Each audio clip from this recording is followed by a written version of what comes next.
emergency for the first time in about... This is Jim, and, Receiving this message. We are Ken Jennings and John Roderick. We speak to you from our present, which we can only assume is your distant past, the turbulent time that was the early 21st century. Fearing the great cataclysm that will surely befall our civilization, we began this monumental reference of strange and obscure human knowledge. These recordings represent our attempt to compile and preserve wonders and esoterica that would otherwise be lost. So whether you're listening from an advanced civilization or have just reinvented the technology to decrypt our transmissions, this is our legacy to you. This is our time capsule. This is the Omnibus.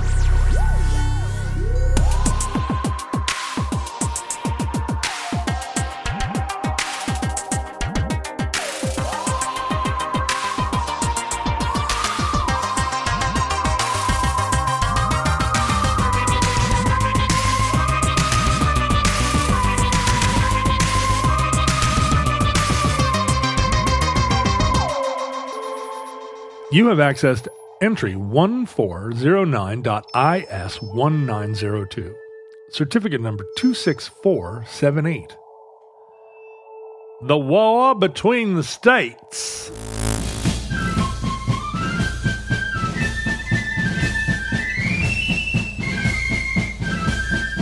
You have to say it like that. The war between the states. The war between the states.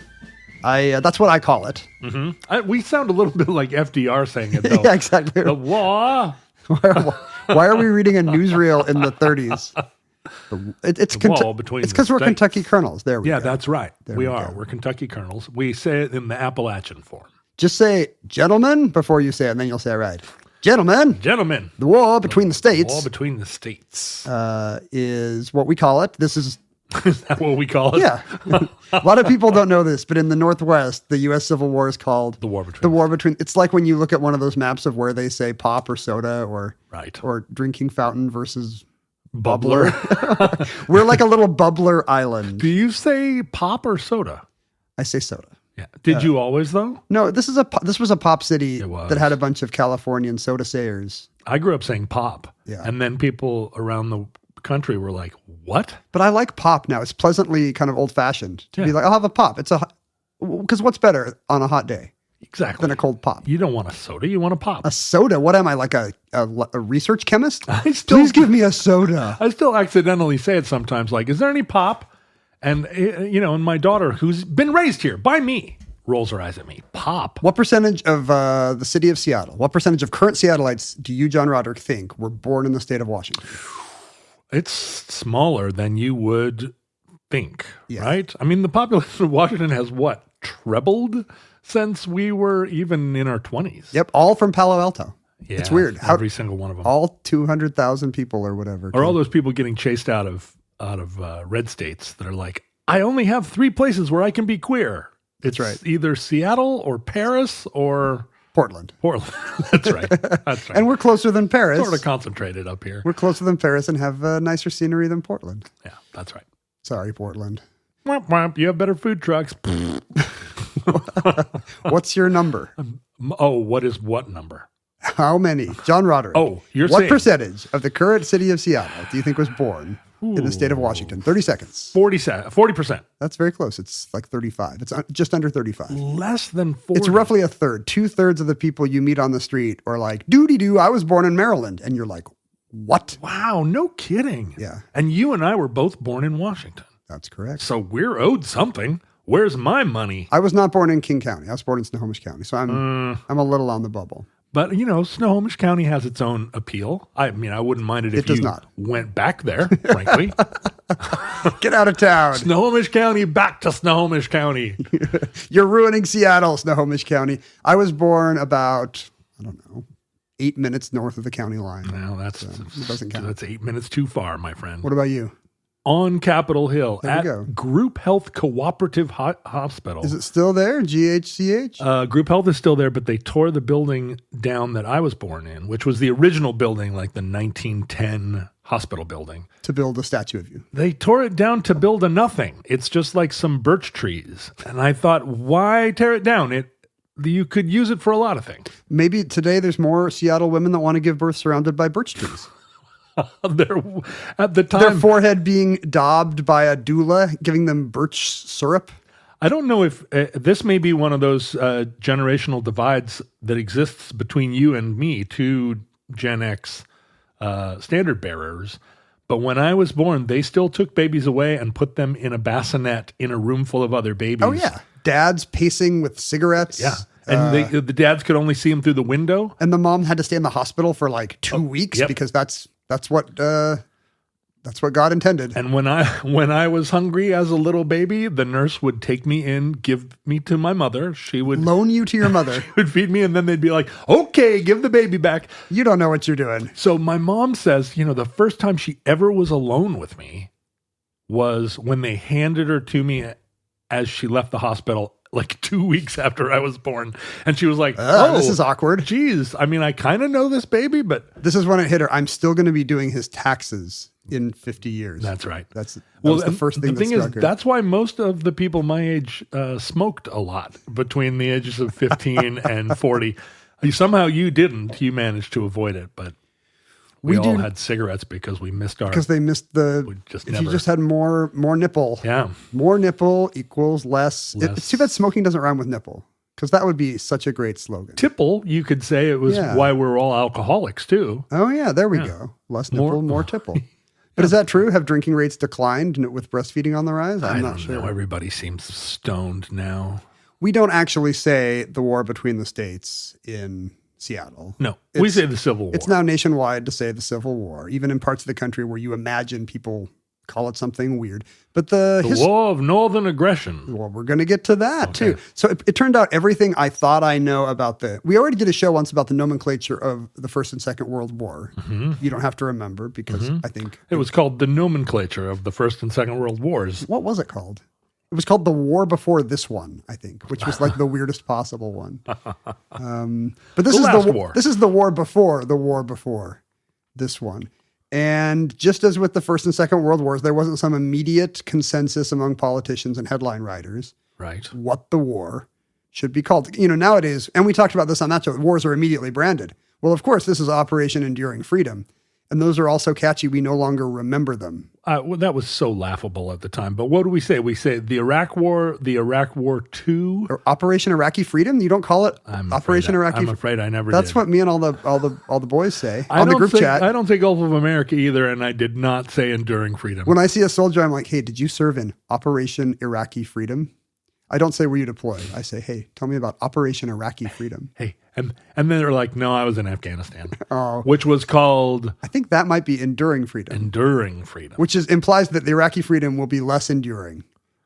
I think that's proven to be true, although not less enduring than in Afghanistan. Yeah, Afghanistan, not famous for its enduringness of its freedom. No, that's right. The most famous thing about Afghanistan, political situations there always endure. They're so enduring. In fact, every colonial power that's gone into Afghanistan has left an enduring, every 20 years, indelible legacy. Our legacy is complete. So that doesn't work, it turns out. Right. The new IP approach to naming a war. You really just have to let the people decide. The people will decide.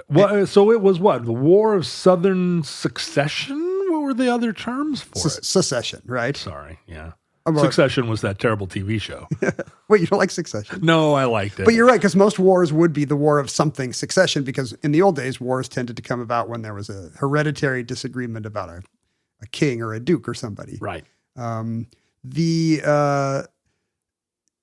think the first time I was even aware that there was anything but the Civil War was watching some maybe 60s, 70s Disney movie on Wonderful World of Disney on Sunday night. Walter Brennan. I thought you were going to say it was the Song of the South. I was watching Song of the South, as my family often did. Did 3 times a year. Look how good things were back then. We're going to talk about that too. This is going to be, did we ever do a show about kind of lost cause revisionism? No, right? No, I mean, this is it. We've talked about the Kentucky Colonels, but they really distance themselves now from. They're like, we're a service agents institution. We volunteer at rescue shelters. That's right. Although the Daughters of the Confederacy are still a little bit revanchist. Well, we're going to talk about the Daughters of the Confederacy, a group that what a preview you're getting of coming attractions. I'm really excited about all these. And now let's pause for this advertising break. Okay, we're back. I was watching some old Disney movie with Walter Brennan, who is explaining to a group of kids that he was a Civil War veteran. And they ask him if he served in the Civil War. And he's gobsmacked that they would say that. He was like, I weren't in the Civil War. I fought in the war between the states. And I'll tell you, I was there. 'Tweren't nothing civil about it. And he gets a big laugh for this hilarious joke. That's a pretty good line. Well, it's basically Axl Rose's joke, right? It's like, what's so civil about war anyway, you know? Walter Brennan always had a hole in his cowboy hat. There was always or at least I think of him as having a little hole in the top because it's... Do you think it's because he had horns? No, it's because he used it so much because he was a man of the people. He's out riding a donkey. That's an interesting... At what part of your hat does a hat wear out? Well, an old cowboy hat, you take it off and put it on by gripping it on the crown. So it's just where your hand holds the crown? It's kind of, it's the crease in the crown, I think, that like over time just sort of wears. If I were a cowboy, John, and I'm not. No. But if I were a cowboy on a donkey, I would simply vary the position on the crown of my head in which I remove my hat. Like some days it's like at 3:00. Some days it's back here at 11:00. Well, in my bedroom when I was building this house, I said, I want orange shag carpet and I want long shag. Really long, like as long as a worm you would use for fishing. Do they make that anymore? They special make it if you're a weirdo. And my mom said... Like the Playboy Mansion still has some overstock? Except theirs is avocado green. Mine's bright orange. And my mom said, listen, you haven't lived with shag carpet since you were a kid. But let me tell you, the areas that you walk on all the time, like on your way to the bathroom... It's like a pasture? You can see deer trails in your living room? You can see trails. And so since I moved in here, every time I go to the bathroom, I like hop like a frog. You're like a Fremen in the desert. Yeah. No one's going to know that I came through here because every time I put my foot in a different place. Do you have to instruct guests? Now, I saw you standing over there. I never let anybody use my bathroom. Please stand over there for a second. You got to balance it out. They use the tile bathroom, not the carpeted bathroom. The word civil does not imply that a war, of course, is particularly civil, right. polite or run according to certain rules of courtesy or etiquette. It comes from, it's a calque, which means something we borrow literally from a foreign language and just kind of give up on translating it. We're like, we'll just translate this literally word for word. Like in Latin, it would be bella civicus. Yeah. And we're just going to say, we'll just say civil war.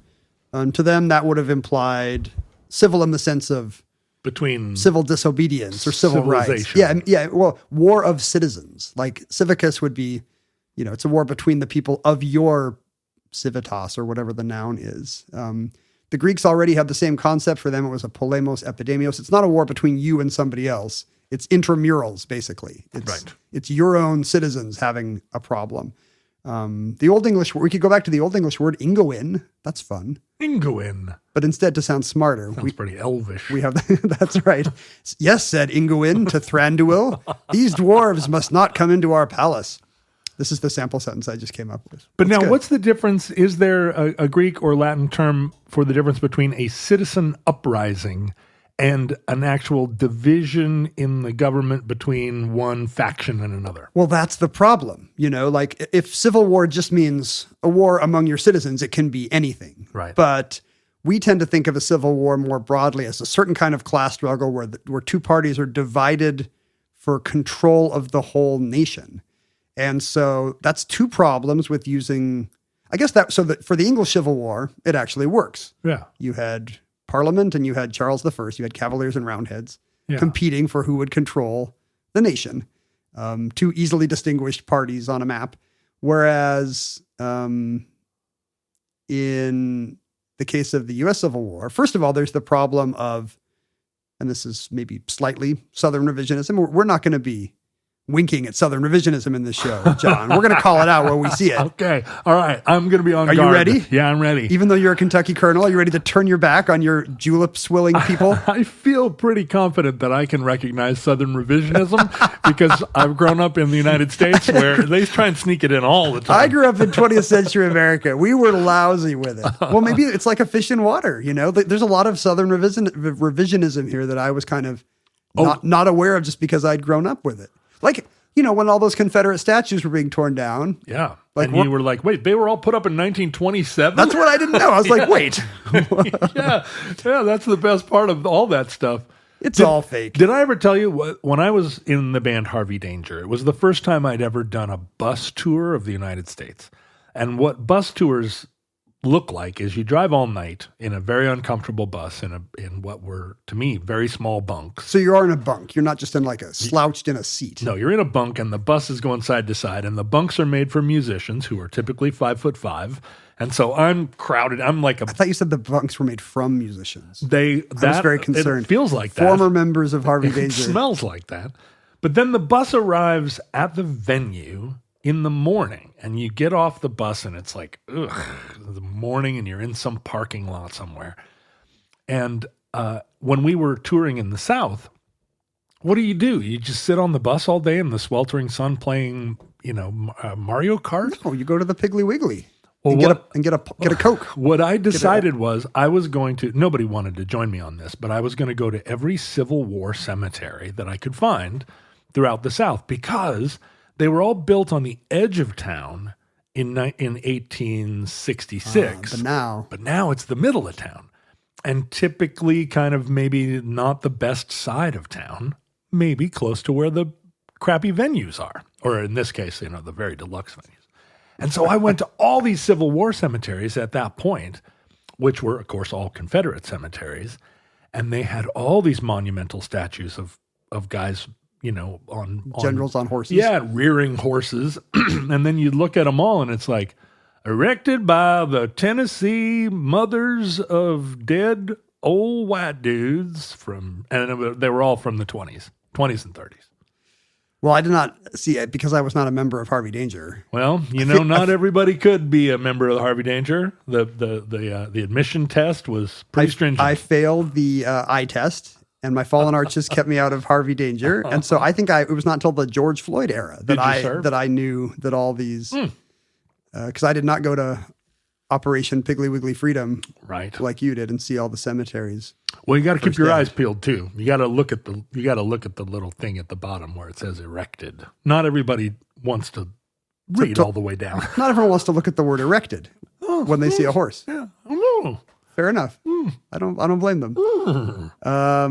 So one possible objection to using Civil War for the U.S. conflict of the 1860s would be that it implies that the U.S. was already a unitary nation and not just kind of a loose federation of states, a take which is a little more favorable to the secessionist cause, right? If you're like, we're all just states, we're not a proper country, we can leave when we want. It's probably in the Federalist Papers somewhere. Yeah, that was the argument from before the founding, right? There were the factions. You're going to be Virginians first. This is just a convenient. It's like Alphabet and Google. This is just a convenient umbrella company. Well, that was the whole Robert E. Lee problem, right? He didn't want to leave the United States. He was a good American general, but he was like, Virginia. I'm super Virginian. Yeah. I mean, that happened a lot. I mean, people are into Virginia. I can imagine if I lived in Virginia, I'd be like, that's pretty good ham. It's for lovers. It's for lovers. Really? It says right on the license. Do you think that's why Robert E. Lee didn't choose to fight for the Union? He was like, that's where my baby is. Maryland's not for lovers. He's Foghorn Leghorn now. I'll say, boy. The other problem is that we often think of a civil war, as I just said, as contesting control of the government. Mm-hmm. And so from the Southern point of view, they weren't fighting to take control of the U.S. government. Right. They didn't want to occupy the borders of what was then the United States. They only took the war north of the Mason-Dixon line just to show us up. Well, that's one issue. That's one issue when you get into these, the war for Southern defense. Yeah. It's like, really, what were you guys doing in Gettysburg? That's exactly pretty far away. I guess the best defense is a good offense, but Pennsylvania? Not so sure. So it's true. Like when I think about this, I'm like, yeah, is that a proper civil war if one side just wants to get out of there and is not actually trying to take the levers of power, Well, and interesting to think that the Union was united around the idea that, no, you people whom we don't like, we're not going to let you go. Yes. We're going to keep this all together because. Well, because it is a country. And so the Union often chose names like, in an attempt to make, to propagandize the name of the war, the Union would call it, say, the War of Southern Planters. Oh, yeah. Ooh, that's dirty. There's like 50 rich guys trying to start a war, which of course is true in our era as well. So like maybe I'm sympathetic to that. I mean, my mom from Northern Ohio has been saying to me since I was 4 years old, we should have let them. We should have let them go. They'd be a third world country now. And I'm like, gaga goo goo. Well, I mean, slavery would be legal in that third world country. Probably we would have fought a war. And that was one issue when the North propagandized the war. It often centered on the fact that the Union did not love calling it a civil war either. Like Lincoln, if you just read Lincoln's speeches and writings during the war. I have them right here. I have all the Lincoln Douglas debates right here somewhere. Let's get those out and take a look. Let's page through those in real time. It'll be the first ever 8-hour omnibus. Okay, you're Douglas and I'm Lincoln. But I'll do that uncertain FDR voice. He would just say he would call it the rebellion. Mm-hmm. So he's not even going to dignify it by saying this is a civil war. That implies some legitimacy that the other side, that we have, but the other side doesn't. This is a rebellion, the war of the rebellion. Now, I'm not up on Star Wars fanfic. Oh, yes, you are. Is there a take of Star Wars where there's like a civil war overlay and the Union is actually the empire and the rebellion are Southern separatists? I'm actually weirdly up on this because I'm watching a 24-hour TV show about the activist underpinnings of the... Are you talking about Andor? I am watching Andor, yeah. What do you mean when you say 24? Oh, the whole show is 24 hours like worth it's of long. stuff. Yeah, like it's longer than any Ken Burns Civil War documentary. Let me just say, the architecture and set design in Andor is some of the most complex and beautiful futurescapes. I watch it with the sound off. I'm just like, I want to live there. This is the future I imagined, a like decaying imperial city, like a place where you put your celery into some grinder and it spits out a cube. Like, I just love all that stuff. Well, that's the stuff about Andor that doesn't seem very George Lucas-y. Like, oh, we're just watching how different people react to a fascist takeover. Like, clearly Lucas didn't care about that. But if you look at his original notes, that is what he's writing. You know, he's kind of, they're called stormtroopers for a reason. I think it's more of a, it's a Nazi or possibly Orwellian communist kind of allegory than it is a Civil War one. But that doesn't keep fanfic writers from... But that's an interesting point. Like, we're in a day when rebellion kind of sounds cool because we have a combination of James Dean style juvenile delinquency rebellion, and we have the Star Wars Rebel Alliance. Right. Good thing they chose that name instead of the Gorman Front or all the fake Forrest Whitaker contenders for the crown. Right. But there was a time when rebellion sounded bad. Sure. And if so you believed in the United States. So Lincoln's poo-pooing the Confederacy by saying it's just an insurrection. And in fact, Frederick Douglass went further than that, and he said we should call this the slaveholders' war. Mm-hmm. Like, we should really kind of highlight what's important about why we're fighting. Yeah, I mean, dress it up by calling them planters, and that makes it a class war. Right. It's just some rich guys insisting on war. Yeah. And the South is saying the same thing. Oh, these rich industrialized Yankees are coming in here. So their names for the war are all, you can't tell us what to do. Ken, one of the things I've realized over the years is that although I feel like I'm really good at talking and telling rambling stories. People think that's 100% of podcasting. Yeah. It's not. They're like, how good are you at talking? Good. Then I should be a famous podcaster. I've been talking since I was like a year old. But here's what I'm bad at. I'm bad at marketing. I'm bad at branding. I'm bad at hustle. And it's a big part of how you succeed in business. Anybody who has tried to start their own idea, get their own business, it doesn't have to be a podcast. Whatever that idea is off the ground, like, the question's always like, how do I do this? Do I have all these skills? And it's pretty daunting. Like, even if you're good at the thing that made you want to do it. And that's not what you want to do with your time when you're a podcaster or a business owner. Like, marketing is its own business. And go ahead. You should be just concentrating on your passion. Exactly. And I think of marketing as a department that only a huge company can afford to have, right? That's the issue. Like, I don't have marketing. No, how do I have the budget for marketing? I'm just a person. If you have ever wondered that, if you have a business idea, you're trying to get off the ground and you are also daunted by this the way we have been, We recommend Constant Contact. Constant Contact has an all-in-one platform where you can create and manage attention-grabbing campaigns in just a few clicks. These are campaigns that go out to email, text, social media, events planning, landing pages, you name it. It's all in one place. You no longer have to scattershot, send out your message in different ways. This is all coordinated by Constant Contact. They have automated sending, real-time reporting. These are tools that actually drive sales. You will see your business grow, and you'll see how Constant Contact is doing that for you. And what's cool about it is that the pricing is totally transparent. It's based on your contact list. You're only paying for what you need. No surprises. With a 97% email deliverability rate, your messages land far from spam. Friendly phone support is included with every Constant Contact plan. That's why 500,000 small businesses have trusted them to stay connected and ahead of the rivals, right? Get ahead of your rivals. Ahead of the competition. I don't want you to, I'm not going to name our rivals. Well, it's the dollops. We're still trying to crush them. But Constant Contact helps the small stand tall. Does your small business need something like this? We think it might. That's why we are here to offer you a free 30-day trial when you go to ConstantContact.com. Try Constant Contact free for 30 days. We are going to be trying this out. I can't wait to get started. ConstantContact.com.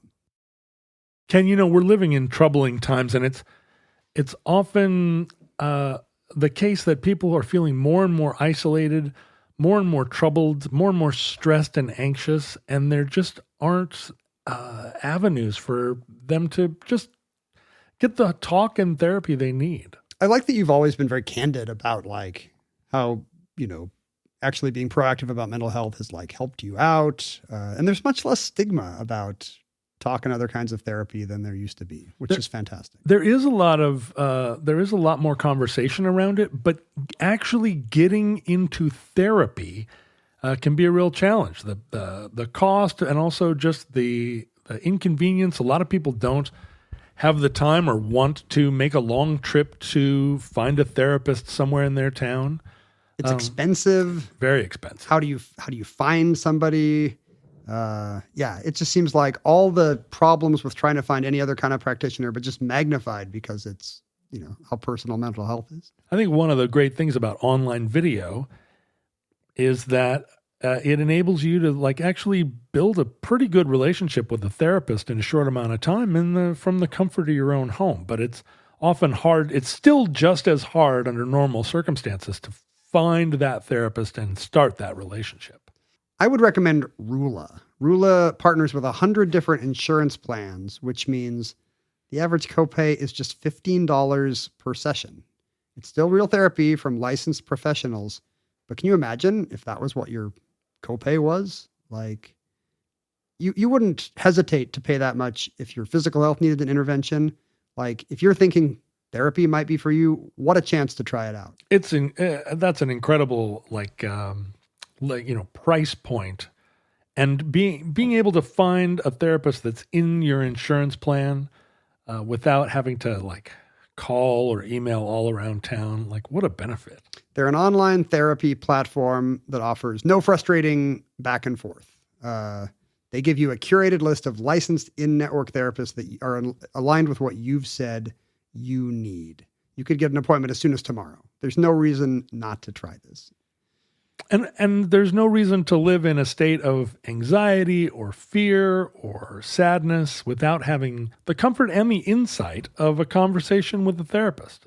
So I agree, Ken, that if you have the option of affordable and easily accessible therapy, boy, jump at the chance. Their professionals include psychiatrists. So if medication turns out to be part of your treatment plan, that's all going to be in one place. Rula can help you manage that. And I'm here to tell you that medication really can make a big difference in the quality of your life. If you want to try this out, go to Rula.com. That's RULA.com/omnibus to get started today. That's Rula.com, RULA.com/omnibus for quality therapy that's covered by insurance. Oh, but we have to read this thing. Wait, what is this new call to action? Oh. I'm just going to read this now at the end. Thousands of people are already using Rula to get affordable, high-quality therapy that's actually covered by insurance. Visit Rula.com/omnibus to get started. After you sign up, you'll be asked how you heard about them. Why not support our show? Let them know we sent you. That's Rula.com/omnibus. You deserve mental health care that works with you, not against your budget. So in the 1880s, when the U.S. Official government history of the Civil War came out, it was called the War of the Rebellion. Oh, wow. Like, that's kind of as official as it gets right there. Douglas's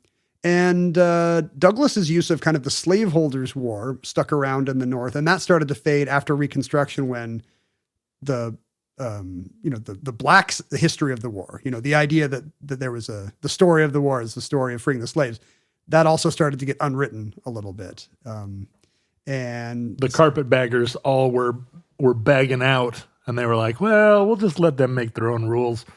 Exactly. But there were no shortage of weird names. And again, they're propaganda names. Like in the North, it was the Abolition War, the War for the Union, like that's Lincoln's rhetoric about keeping the country together. This has to be like geographical, right? What they call the war in Maine, which was kind of an abolitionist country, has got to be different than what they called it in Maryland. If you have the World Wide Web in your era, go to the site I found that I can't remember where it was, but it actually has. Welcome to Omnibus. It actually has state by state maps of which names were used where. Oh, no kidding. Yeah, so you can see the hot points for the Confederate War or the War for Southern Independence. Whether that's the Carolinas or whether it's in coastal Carolinas or Appalachia or further south or border states. The War for Nationality, that one didn't catch on. I don't even know what that. Oh, I guess sure. Nationhood. I guess we would not say nationality to mean the state of being a nation. But in the South, the Confederate War, I think that's very common in South Carolina for some reason. The War for Southern Independence. This is reusing the American Revolution. We're equivalent to the Founding Fathers here. Right. That's the paradigm. The "Don't Tread on Me" era. Exactly. This is a second American Revolution. We are the spiritual equivalents of George Washington, etc. Which is interesting because that's another thing that they don't teach us as much in the North, where we're both from, was how many Revolutionary War battles were fought in the South and how many key ones were. Because we always think of Boston. It begins in Boston and ends in Saratoga and whatever that is, upstate New York, Saratoga and Yorktown, right. New York and Pennsylvania. But there's all those Carolina battles that I'm sure from their perspective in the Civil War, they were like, we're just doing it again. Here we are in Charleston. Sorry to sound like a hillbilly there. People in Charleston are very refined. No, they're genteel. Yeah. I guess in the 20th century, the historians Charles and Mary Beard called the Civil War the Second American Revolution. Oh. And that kind of, and not so much to imply that, there's some moral equivalency between the Confederacy and the Founding Fathers, but just to say like, this is kind of another birthplace. America had to be reborn here, or it wouldn't have stuck around. Interestingly, even though the Northern paper said the Abolition War, the South called it the Abolitionists' War for the same propaganda purpose. Like, we didn't want this war. It was just like, the 10% of the North that actually believes in abolition, which is probably true at the time. Right. John Brown. Or they would say the War for Secession. Later, after the war, you had odd attempts like the War of the 60s. No hippies. The War of the 60s. This was a time when the 60s were the 1860s. Yeah. They did not have Country Joe and the Fish. But that's strange given it was a pretty big deal. There weren't wars of the 50s and 40s that right. The Mexican War was not called the War of the 40s or 50s or whatever, right? The War of the Sections. That's interesting. The sections. What are we talking about there? I guess just sectionalism, two sections of the country. Oh, I see. I was thinking because there are other sections, right? There are the plains states, there are the border states, there are the Yankee states that are all Yankee all the time, and then states like Ohio where it's sort of well, I don't know. I wonder if that's an attempt to get around a name that suggests that one country is real and the other isn't, or that yeah, which country's legitimacy, which side's legitimacy do you give nationhood to? The Brothers' War, that's a little more poetic. Brother against brother. And then there's all the crazy ones, which, a lot of them are just kind of herpaderp. Southern stem winding. War to suppress Yankee arrogance. I fight that war every day, Ken. The WTSYA. The War for Constitutional Liberty did not catch on. No. War for States' Rights. War of the Abolition Party against the principles of the Constitution of the United States. It rolls off the tongue. Too long. Well, you're good at acronyms. What is the acronym there? Well, I can look at it on my paper. Oh. It's the WTAPATPOTCOTUS. And how would you pronounce that? Or Wattapatpotcotus. Well, that's a Native American term, Yeah, I don't think... The Wattapatpotcotus people are not going to want us to use their name. The War for South and Freedom. The Confederate War for Independence. Again, it's like the Revolution. Right. But I think I had some idea that it was the Civil War in the North and the war between the states in the South. And in fact, that is not true. If you look even in the years leading up to the war and early in the war, you can find Robert E. Lee, Jefferson Davis, Nathan Bedford Forrest, all saying it's the Civil War. Oh, interesting. Or at least, I don't know, it's kind of tricky. They say, you can find them saying, a civil war will be fought, or should we have to fight a civil war? Right, but not with capital letters. Right, small c, small w. It's interesting. It had never occurred to me until just now that the term for themselves, the Confederate, it is referring to the fact that this sort of states' rights idea that the states themselves are now in a confederation. Yes. Whereas in the North, we say union, which is emphasizes the much more like a federal idea. Yes. And, famously before the Civil War, people would often say the United States are. Yeah, and today we say the United States is. The states were even in the North, the idea was confederation in a way. I mean, we talk now about Washington, Oregon, and Northern California somehow defying the federal government when they impose these super clown car laws on us, and we're like, actually, the Constitution allows us to just ignore you. But I mean, you're going to take away our highway money, but who cares? Right. But then, whichever side of the ideological spectrum you're on, you would encourage the federal government to use its power to say integrate schools in Alabama. Yeah, right. You just don't want them to stop trans healthcare. Yeah, exactly. Or deintegrate schools. Exactly. Or do whatever they're going to do in California.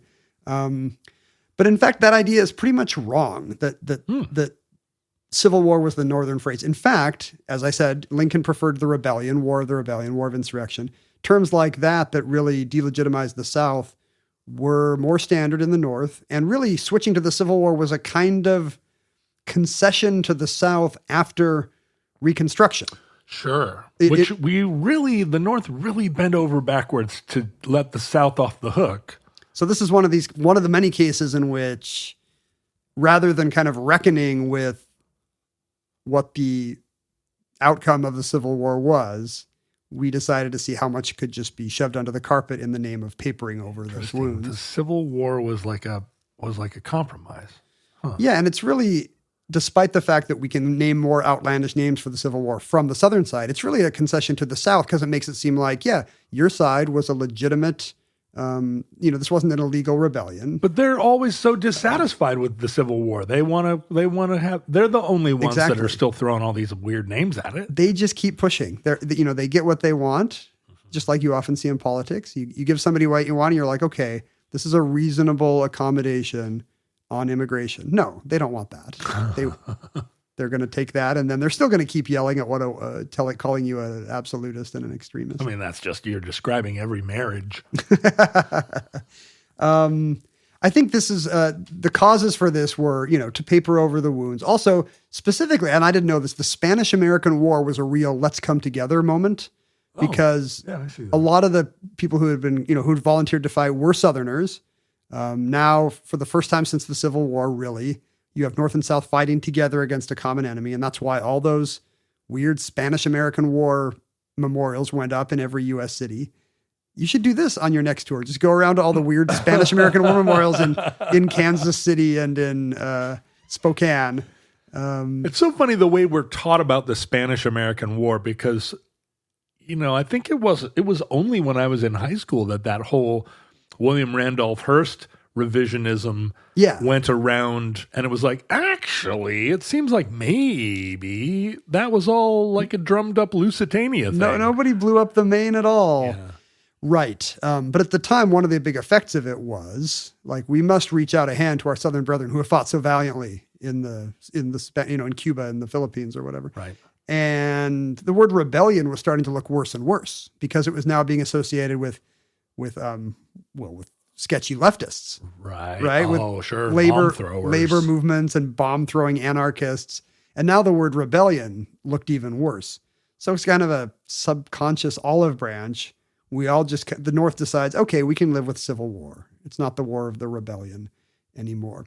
But again, as this happens, no. By the way, there's no record of anybody in Civil War times saying war between the states. I guess there's one in the official records, the largest corpus of Union and Confederate documents. There's a single citation in a meeting between Jefferson Davis and some other dignitary in 1865, where they kind of say with small letters, in this case of a war between the states, except for that, a phrase that did not exist. But other than just being difficult and coming up with a different name just to be petulant, I don't see how now that I'm thinking about it, the war between the states, how does that good about favor the Southern viewpoint other than just maybe reinforcing like states again? States. Well, it's a little better than Civil War because, again, Civil War might give you the idea that the South is fighting with the North on who's going to take over Congress and Washington, D.C. and the presidency. Right. So they want to just say, no, we were just trying to get out of here. Yeah. Y'all. And, but also I think, we also want a low swampy capital in a super hot, muggy, mosquito infested. There's lots of parts of the South where you can have a low swampy capital. Really, you got your choice. Part of it might be, this is just me speculating, but part of it might be the Walter Brennan thing. Why say that it was civil? Oh, I see. We were there. It wasn't civil. And maybe just the idea that we want to call it something different. We have our own, because the lost cause mythology that we're going to talk about starts very early after the war ends. This idea, for those who don't know, lost cause revisionism, I always thought of it as kind of a misty Gone with the Wind nostalgia of look what a great and genteel society was lost. Yeah. But from a historian's point of view, lost cause revisionism is much more pointed because it really does say we were a better people with more honor, but we produced braver soldiers who fought under better strategists. Well, why did you lose? Well, it was just great lack of resources. Yes, numbers game. Industrialized North, no resources. We didn't have a chance, despite our obvious superiority as a people in every way. Smaller population. Right. I don't mean to make the lost cause argument. But you're doing great. Keep going. Somehow unable to press slaves into service as fighters. As patriotic fighters. Weird. Yeah, weird. No European allies that they hoped would. Well, they really tried, right? Yep. England was right on the fence for a long time. We're going to hold back your cotton. Did they have a special name for the Civil War? What did they call it? The War of Those Damn Americans. I think they say the American Civil War, the American Rebellion. They did. Because, at the time, the Civil War for them was still the English Civil War. Sure. When Civil War was first used in English in the late 1400s, it was to refer to Roman conflicts. The classical world had its civil wars or, Bella Civicus. But then once it became associated with Charles I, they're not going to call ours the Civil War. No, of course not. The American Civil War, gotta say, made the history books. Kings getting executed. Yeah. We didn't have that. We did actually. Lincoln died, but he wasn't a king. And he wasn't executed. No, he was just shot by some loser actor. Yeah, right. So weird, right? I know. This country is full of it. If you didn't grow up hearing about the Lincoln assassination, you would not believe it. Then right after the war ended, he went to a play and one of the actors jumped off the stage and shot him. I keep wondering. Not an actor in the play, just some other actor. Throughout history, if you look at assassinations, is it just a political randomizer where there's no, or is there like a through line? Is it actually like a political actor, assassinations as a theme? In America, it doesn't, I don't know. I mean, in Rome, it certainly was this guy's getting too big for his toga. Yeah, but like, and in America, we haven't been a country long enough, but it certainly has acted, maybe not as a randomizer. I mean, like, it's I don't know. It's very curious to me, like the role assassination plays as a political. It doesn't seem to agent. be. I mean, so my thinking here, I guess, will be filtered through Sondheim, who tries his best to write a play about assassination as a through line. You know, a dissatisfied group of people wondering, you know, where's theirs. But it doesn't seem to be any kind of agent of popular will when you look at, you know, the guy who shot Garfield was just some nut job who wanted to be ambassador to France. Right, but they're all nut jobs, right? I mean, Principe, like, and yet it uncorks a thing. Was the Civil War really inevitable? I'm sorry, was the First World War really inevitable? Or was it really down to just like a bad day? It seems very strange. If you just sit a little, if Archduke Ferdinand just like sits a little further back in his coach. Yeah, right. If Kennedy decided, like Dallas. If Kennedy had invented the Pope-mobile. If Kennedy had invented the Pope-mobile. First Catholic president. Who else? Who better than he to invent the Pope-mobile? If Woody Harrelson's dad had just succeeded in art school. But I guess that's the reason why the war between the states catches on, because there's this very quickly. Oh, and I was going to finish while you're defending the lost cause, like, you know, the strongest form of lost cause, a history would also say, and slavery was good. Like right. that's or kind they of, were happy. That's kind of the spoken or unspoken thing. Yeah. Like we should have defended, it was right to defend slavery, not just because it was a peculiar tradition, but because it was part of our great way of life. It was a general good for everyone, including the slaves. Does that argument in the 20th century point at social unrest and racial division and you know, all the struggles of the 50s, 60s and onward as justification for how slavery was a better system? Yeah, I think so. I think you can see a direct line. When we look at when terms like war between the states and war of northern aggression first start to pop up, I think you'll absolutely see them correlated with 20th century Southern resentments about race relations and power. So war between the states starts to catch on in 1869 when Raphael Semmes, who was the Confederate naval hero, the captain of the CSS Alabama, and actually somebody who we have on paper calling it the Civil War throughout the Civil War, writes his own memoirs. And they are not the memoirs of the Civil War. They are memoirs of service afloat during the war between the states. Huh. So now you got a Southern bestseller using this. Service afloat. But it doesn't really catch on until, as we're saying, the 20th century, when there's a new attempt to mythologize and incorporate white supremacy into the foundations of what makes the South great then and now, like to preserve white supremacy. And you mentioned the United Daughters of the Confederacy. Oh, I sure did. Because you remember? No, not any longer. I let my dues lapse. You could get into Harvey Danger, but not the United. Once they realized I wasn't a daughter, I couldn't make the case any longer. So I had this vague idea that, there were these Confederate equivalents of the DAR, these women's auxiliaries.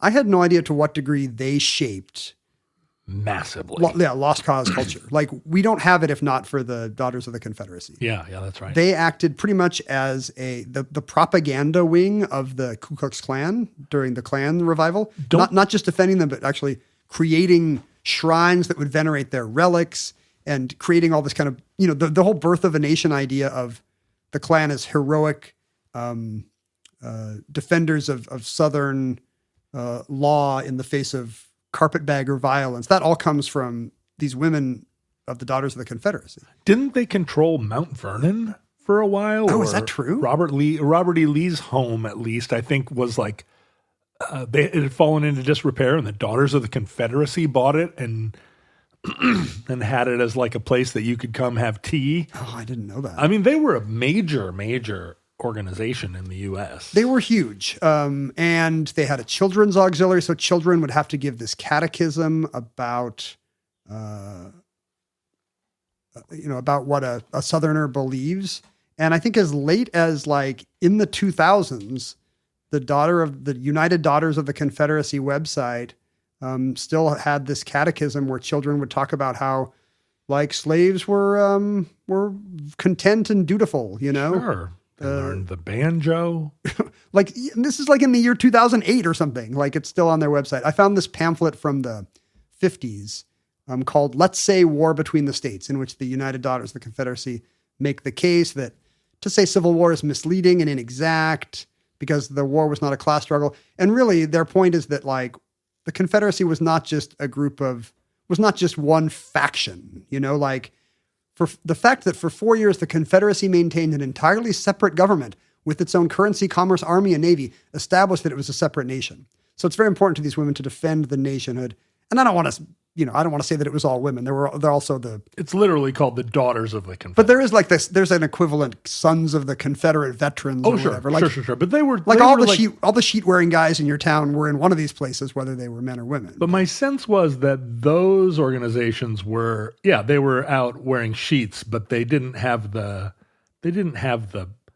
coffee clutches. They weren't the big force. If it was like any U.S. town at the time, a ton of soft power would have been wielded by women who had time during the day to meet and print pamphlets and organize. And so they have this whole pamphlet just about how great the South was, and therefore we have to say the war between the states. The Navy, though small, fought brilliantly. Good job. Oh, well done. And introduced CSS. with the Virginia or Merrimack a new type of warship. Like it would be unfair to call it the Civil War because they introduced, John, a new kind of warship. Right. Their flag was recognized all over the world. So how can you say it's a civil war when they had a flag that people who watch the Dukes of Hazzard recognize?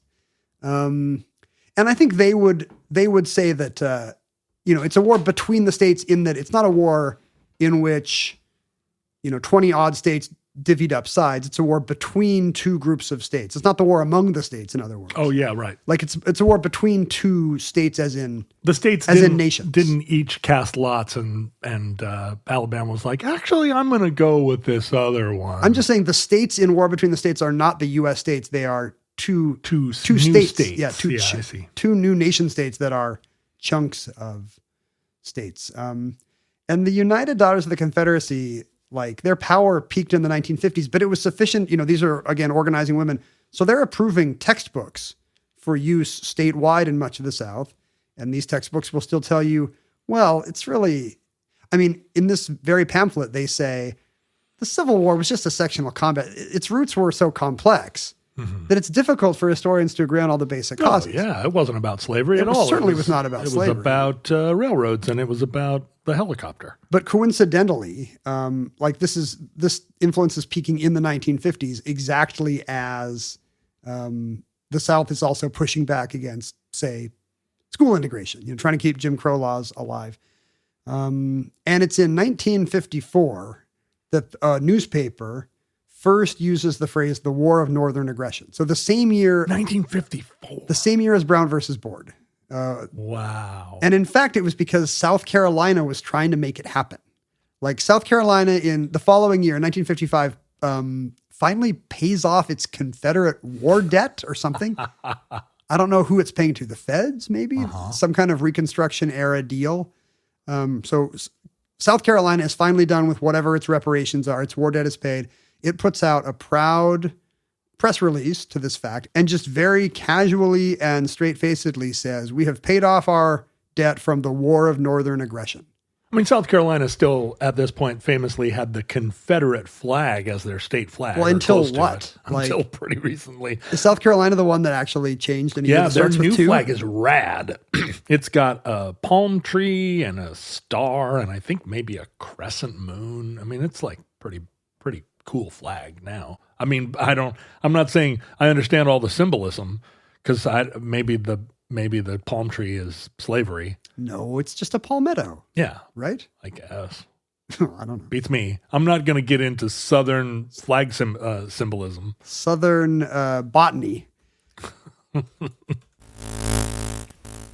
Ken, the older I get, I find myself more and more wanting to be more intentional about the way I live, eat, and take care of my body. It's because when you're young, you actually assume things are just going to go your way. Yeah. Yeah, like my body's been fine. No matter what kind of garbage I do to it, things are mostly okay. Well, in my case, I've been in pain since I was 5 years old. Why would I assume that it would ever get better or worse? In hindsight, it was a mistake. Like I really should have spent more decades of my life being just much more intentional about my health, because I think it pays off later if you do. Yeah. You can't just assume because nothing catastrophic has happened that nothing will ever go wrong for you.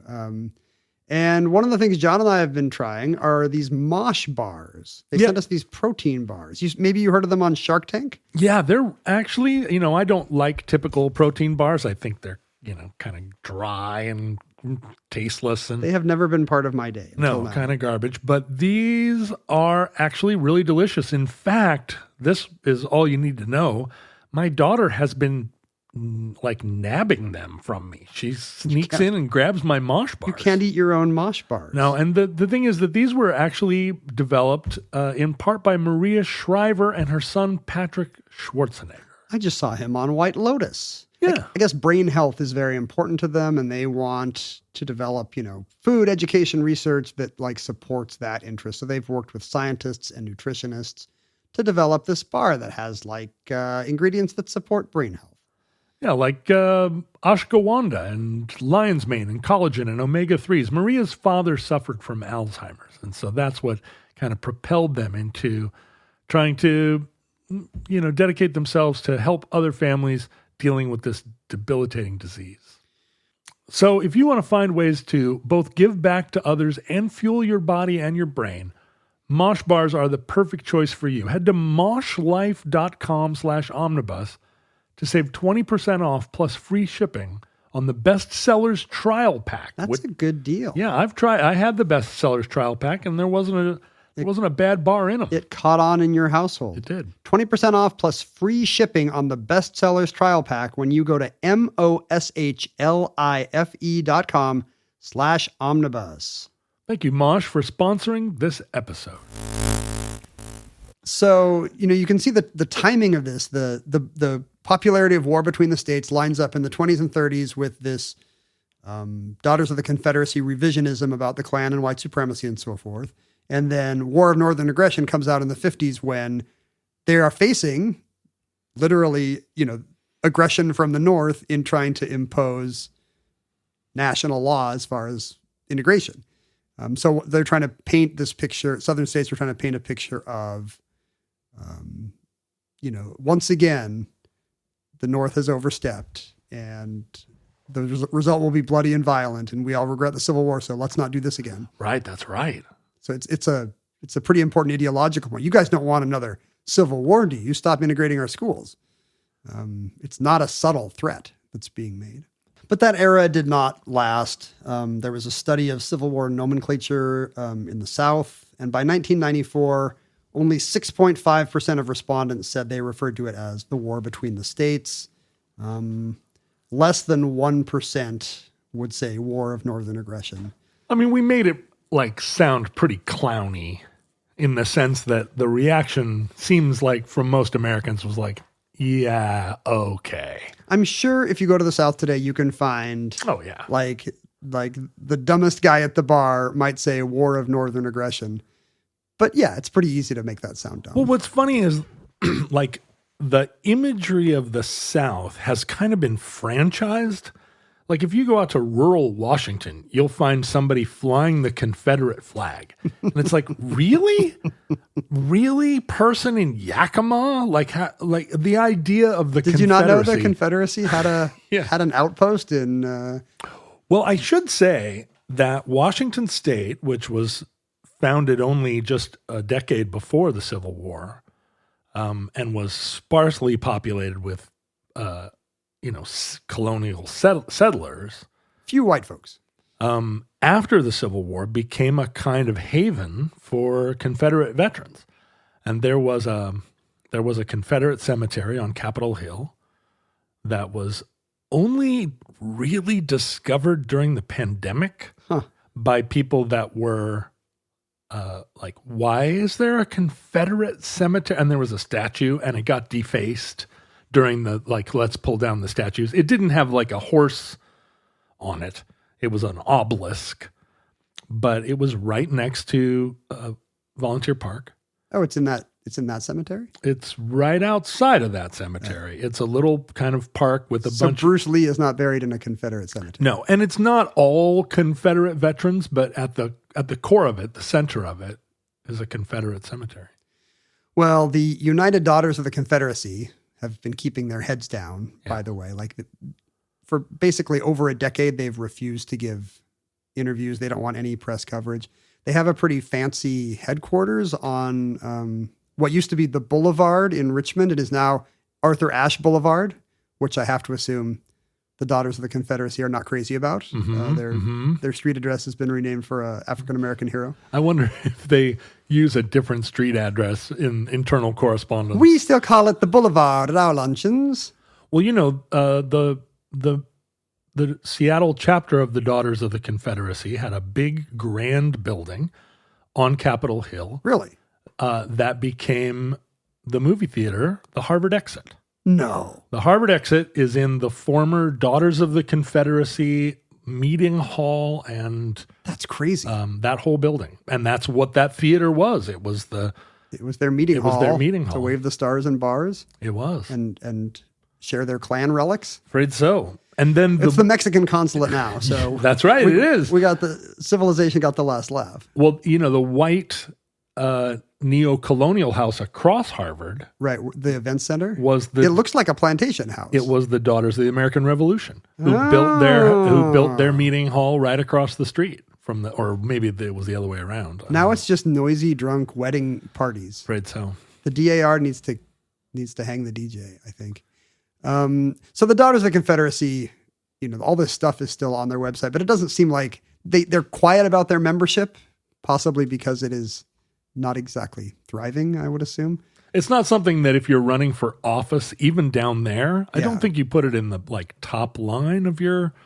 But their Richmond headquarters did get targeted and defaced during the George Floyd protests when a lot of the statues were going down. So they have enough of a profile that people still know, you know, what's a really old-timey symbol of discredited ideas. And speaking of Daughters of the Confederacy, maybe one of the reasons why this is, you know, less of a live issue and why their organization is shrinking is because shockingly recently, both the last Civil War widow and the last Civil War orphan died. It was in the same year. Oh. Those pensions were still being paid until the year 2020. Wow. Isn't that crazy? That is crazy. In May of 2000, so all these people like lived long enough they could have died of COVID. In May 2020, a woman named Irene Triplett died in a home. She had been born in 1930, and at age 20, she married a 70-year-old Confederate veteran. She is actually the offspring. She was the last surviving person receiving a pension as a son or a daughter. Oh, I see. Of a Civil War veteran. It was a Confederate soldier, but it was actually Mose Triplett from the 53rd North Carolina Infantry who had defected to avoid Gettysburg. So he actually defected to the North and ended up fighting for Kirk's Raiders, like sabotaging a lot of Southern sites. Huh. So he fought on both sides of the Civil War.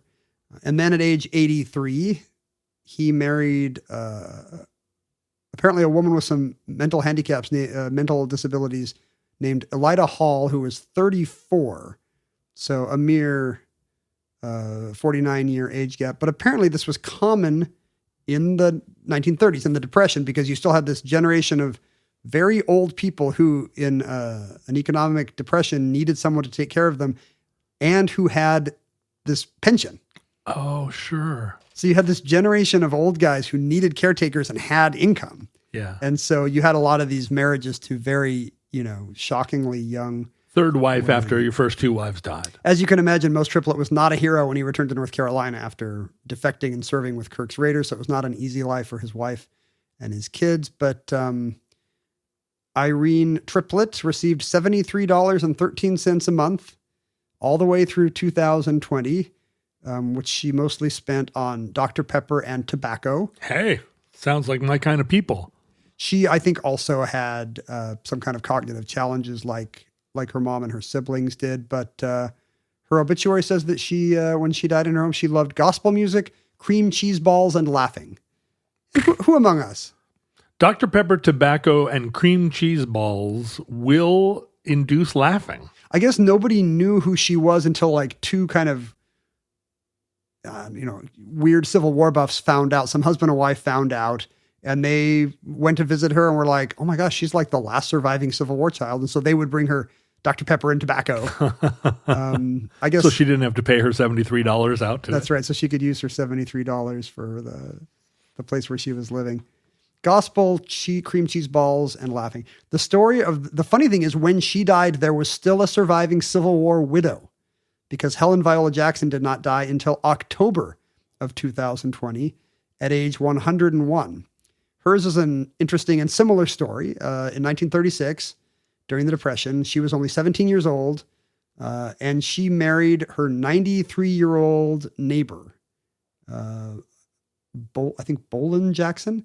And the fact is, it was the same kind of thing where this guy had a pension and wanted to do a solid for a neighbor. So these two never lived together. Right. No intimacy, no relationship. And in fact, she never claimed his pension. She was so embarrassed by what her father had agreed to that she never took the money and never told anyone until she was 98 that she was a Civil War widow, much less the last surviving Civil War widow. But like during the last 3 years of her life, I think when the previously oldest spouse had died, some genealogists or somebody studying archivists found out, and she kind of became a local celebrity in her part of Missouri. Missouri put her in declared a day of whatever remembrance, or gave her some kind of a proclamation, or put her in the Hall of Fame or something. And she was very moved, I guess. Like the last 3 years of her life, she had hidden what she thought was this terrible secret. Yeah. For so many years that her father had allowed her to marry an elderly neighbor for the pension money, and she didn't mind. But I guess that generation passing away definitively as of 2020 kind of cemented the nomenclature. It'll be the Civil War until the next one. Well, I should say, my mother's family from Ohio fought for the Union. Congrats. Thank you. My great-great-grandfather. Humble brag. But my father's family from Kentucky, both my great-grandparents were born into slave-owning homes. And both families were dispossessed of their plantations at the end of the war. Did they fight for the Confederacy? Oh, yes. Was anybody the right age? Oh, they were. My great-grandparents were not. They were children during the war. But my third great-grandfather, who... Your great-great-great-grandfather? My great-great-great-grandfather was General Lewis Ruffner. Is that a name I would know if I were some kind of a Civil War weirdo? Well, he's one of the founders of the state of West Virginia. Ah. Because he was... part of the separation of West Virginia from Virginia. And his second wife, Viola, not my great-great-great-grandmother, but his second wife, was a great patron to Booker T. Washington. Oh, interesting. They hired him as a teenager to work in their home, and then she was the one that provided Booker T. Washington with an education, and he credited them the rest of his life with having. But that is the nice part of the story. The bad, you guys lead with the Booker T. Washington. The bad part of the story is that my great grandmother was president of the Washington chapter of the Daughters of the Confederacy. When they had the Harvard exit building? When they did. And there's a picture of her sitting on the steps of the Harvard exit with 60 other women in about 1900. Are they wearing like anachronistic Southern They're wearing style dresses? Giant hats and huge, antebellum gowns, and with a big Confederate flag and a big draping, like Daughters of the Confederacy. And here in Washington, there was a huge revisionist culture of people that had come after the war, and they very much believed in the elegance and gentility of the pre-war South. I've been to their plantation in Kentucky. Is it still there? It's there, and it has a big plaque, and it's one of those houses that has a name like Rosewood or whatever. But now it's an events place? No, now it's owned by a Japanese woman who is a lawyer in Lexington. Huh. So it's still a private residence. Yeah, and I went and rang the doorbell, and I was like, "This is the old plantation." And there's a family cemetery that some other woman came running out and was like, "Are you really from the family?" Because your stones were there. Yeah, and she's like, "I've been living next to this cemetery for 50 years, and I never met anybody from the..." And those stones were all overgrown. But the Japanese lawyer lady I was like, this was the house, and I had my daughter, and the slave quarters are still there. I was going to ask, slave quarters are there. Yeah, and she uses because a lot of people maybe would not buy that house. The thing about Lexington is it's full of young lawyers, and they all want to live in plantation homes that are a commuting distance from Lexington. So driving around, there's all these, massive horse farms, and they're all owned by, 45-year-old, like super urban, sophisticated lawyers. Driving into town in their BMWs. And this woman came out and she talked about, and she uses the slave quarters as a Airbnb, as you would expect, or whatever. It's like they use it as their art studio. And she did not offer to show us in the home, but I'd gone to a few of their neighbors as we were driving around, and we got shown around a lot of houses, but not and they tore another one of the plantation houses down and built a grade school. But yeah, that's the inglorious history of my father's side of the family. And when my dad was born in 1921, he was raised in a home where there was this sort of lost cause ideology. And then everyone just assumed because it seeped into popular culture. Yeah. And on Seattle's Capitol Hill. And then in the 30s, he became radicalized by the Wobblies and became a socialist and rejected his entire family and rejected all their values and just was like... He was the black sheep? But he was the oldest brother, so he influenced everybody. That he became the patriarch of the new idea that our family embraced, which was that we welcomed all people. Labor unionist socialists. Yeah, that's right, and colorblind. So when and we always tease my dad because and that's why I'm so anachronistic in a lot of ways, because I'm one kiss away from these weird Victorian. Right. You're not a daughter of the Confederacy, but you're a son of a son of a son of a daughter of the Confederacy. Yeah, that's right. And I think my grandmother was. Oh, really? My mother said, she got to know my grandmother pretty well. She died when I was little, but my mother said, she was very racist in her language, but in her friends, she was friends with all people. Like she had very good friends of all colors. So she was one of these like, She'd made the transition, but not. But you can't take the racial slurs out of the. Well, but it was the 30s and 40s, right? So racial slurs were common even in the North. I think the slurs were maybe the last thing to go, right? Yeah. We were still hearing slurs, not in polite society, but into the 90s, even up here. Sure. But yeah, it was. So there was a family. Battle, not only between my father and his family, but my mom. He married my mom, who was an absolute Ohio, like Yankee through and through. Hated the South. Her family hated the South. It was only a river away. It's their brand. And so my dad's family really didn't like my mom because of this strange, like, Civil War separatism still existing into the Yeah, and I think my dad maybe mid-20th century. when I thought about it later, I was like, did my dad marry a Yankee just to spite his mother? What's the worst thing you can do? Guess who's coming to dinner? It's a Yankee.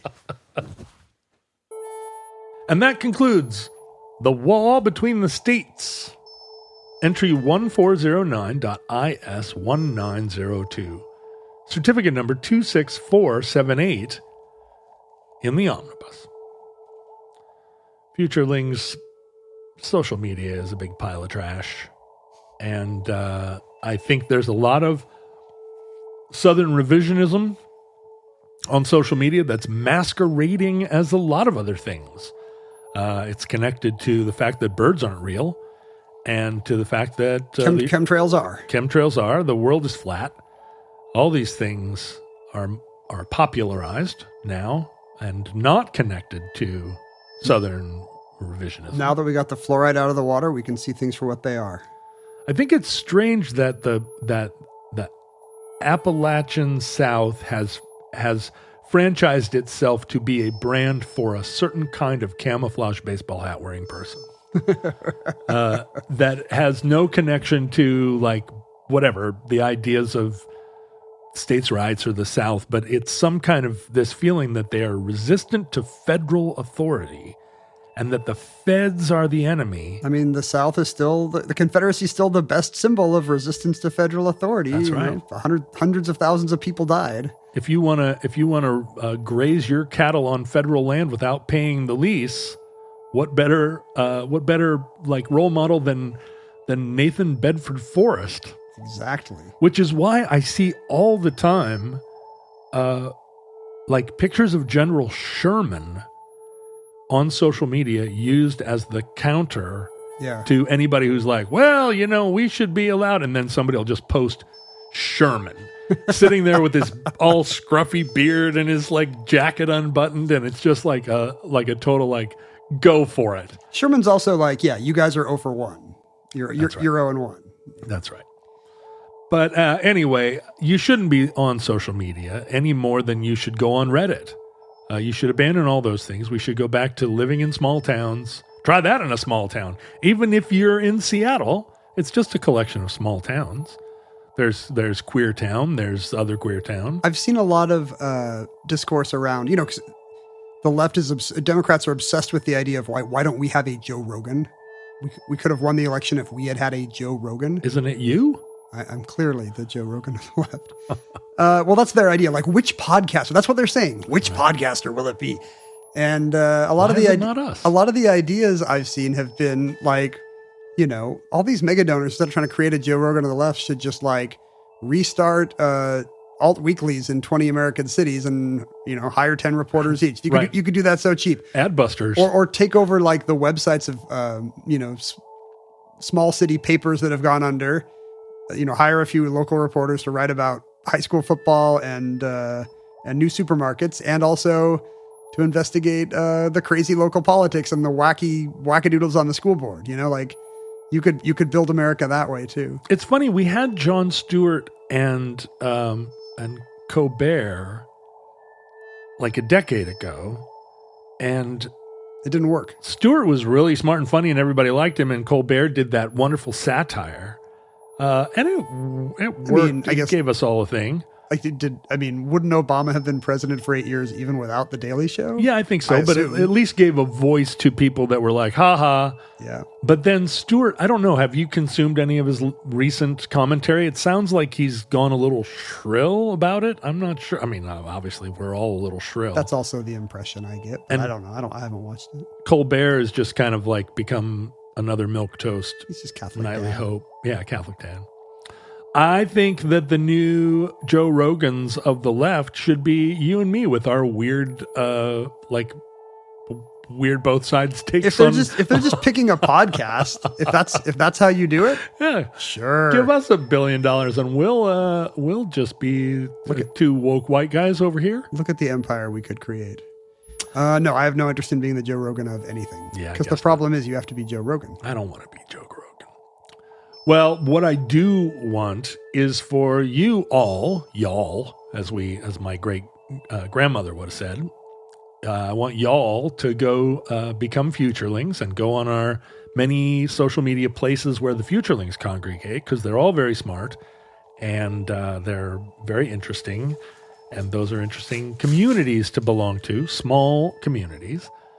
You should email us at theomnibusproject@gmail.com unless you're upset, in which case you should take a little bit of time, take some deep breaths. Stop, go write a angry letter to us and put it in a tree. Right. Whisper to the tree all your anger. Or burn it, or do the thing where you tear it up and throw it in the ocean, and then write us a nice letter. Don't write it in a comment section on a website and then just delete it without sending it, because you know what? The browsers capture that now sometimes. Oh, and they keep it. There's some client-side thing that even if you type something and don't submit it, like it's in your profile. eBay or Amazon might know, just FYI. I encourage you to support the show at patreon.com/omnibusproject. You are righting historical wrongs by supporting us, because we're here getting the word out so that the future octopus are inclusive. That's the world we're looking for. Octopus, inclusive octopus. Yes. They can change their color, and I think if we could, the world would be a better place. That's your post-racial America. It's full of octopuses. Well, or you just go, everywhere you go, you're just like, I'm this color now. But most importantly, I want to encourage you to send us actual mail to P.O. Box 55744, Shoreline, Washington, 98155. And when you showed up today, you had a big basket of mail. It turns out it was all sitting in my car the last time I recorded, because Mindy went to the post office and grabbed all the mail, but she didn't tell me she had done so. She just put it in your car without telling you? Well, she was driving my car, I think. Oh, I see. But so it just sat in my car while you and I recorded. Well, I hope there weren't any shrimp in there. Nothing went bad. Okay, we do have, let's see. This one says it has hazmat surface. Hazmat, it's got a hazmat warning on it. Surface transportation. I was like, what on earth did this person send us? But this is great. Dennis found this in his father-in-law's collection when he was cleaning up. This is what you want to hear. His older sister and mother traveled frequently, collected hundreds of postcards and matchbooks. You're not supposed to send safety matches through the mail without disclosing. Oh. And this is good. It's an SS United States postcard from, looks like maybe the 50s. That's pretty. It's really great. And an SS United States matchbook. Oh, my goodness. To and from all Europe, with a beautiful picture of the ship. Is this Dennis from Western Massachusetts? Let's see. Do you know a Dennis? This Dennis is from East Freetown, Massachusetts. Well, there it is. I know this Dennis. This Dennis just recently sent me a small collection of books by Rudyard Kipling. Well, I'm glad I didn't try to get these this hazmat box through TSA, because who knows what could have happened. Yeah, you keep getting busted by TSA. Your name's going to go on a list. The man doesn't want me to take guns and knives through the airport, apparently. Nanny state. And then Jen from Pittsburgh sent us a postcard with a poem about a mermaid. Mm-hmm. But on the back, it says that her mom got her a Nintendo when she graduated from college in 1991, and one of her prized possessions was Super Jeopardy on Nintendo. So now we also have the NES game of Super Jeopardy. It's talking Super Jeopardy. Did you have a Nintendo? I did have a Nintendo. I never had Jeopardy for the Nintendo, but we had Jeopardy for our Apple II. Oh. So we could play Mario on the Nintendo and Jeopardy on the Apple II. Did you play Jeopardy all the way through? Of my personality. So there were no new questions? Yeah. You had done it all? It would random, and there were shockingly few games. Like, if you really were playing hard, you would get through the games in a couple weeks, and then you got very good at Apple II Jeopardy. It's kind of like you'd seen all the games. The trivia game in the seat back television on Delta Airlines. That's right. Where like, you haven't updated this since 1994. Like, I didn't know all these snooker players before, but now I do. I'm not getting that wrong again. Thank you, Jen and Dennis. And then a special thank you to Michael, the National Park Ranger, who's written to us before. It is not an easy time to be a public servant. No, I imagine especially not in the parks. But listening to Omnibus is one of the small joys in life. Thanks for sharing it. It's a beautiful WPA era Glacier Bay. poster. Oh, is he? He's not an Alaskan. I can't imagine he is, but what is pretty though? No, the postmark is from Gustavus, Alaska. Wow. So maybe this is that's a cool posting. Is this currently his park? I don't remember where he is, but well, it seems like one of the Alaska parks. Gustavus, Alaska. Or it could just be that they had the coolest. Have you noticed they've gone back and done like old retro WPA art of all the parks, even the ones that didn't have? Well, and that's why we have to eliminate the Park Service because it's spending all that money on art. You can't imagine how it's got to be a revenue source. Like, you know how much national park crap people our age in both blue and red states are buying?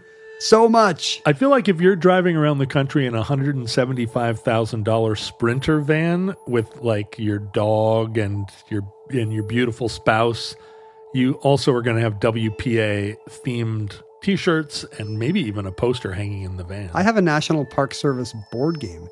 You know, one question I have is that, like, does some of this stuff not get licensed? I think it probably doesn't. I think my National Parks board game is just about the national parks, and they didn't have to pay the Interior Department a penny. Right, I guess probably not. It's public domain, but the artwork wouldn't be. But if you use the old artwork, absolutely. What I want to see now is the retro 70s park artwork, because the 30s park artwork is all that like sort of deco Art Nouveau artwork. It's all cute, but it's like bungalow culture. It's passé now. You don't want that? I want orange shag carpet on everything. Well, they probably did put orange shag carpet in all the lodges at some point. Right. What stands up better to muddy boots and snowshoes? Perfect. I just saw some elk. I just saw some elk making a trail in a pasture. Now I'm going to make a trail in the carpet back at the lodge as I head into dinner. Listeners, from our vantage point in your distant past, we have no idea how long our civilization survived. We hope and pray that the catastrophe we fear may never come. The worst comes soon, though. This recording, like all our recordings, may be our final word. But if Providence allows, we hope to be back with you soon for another entry in the Omnibus.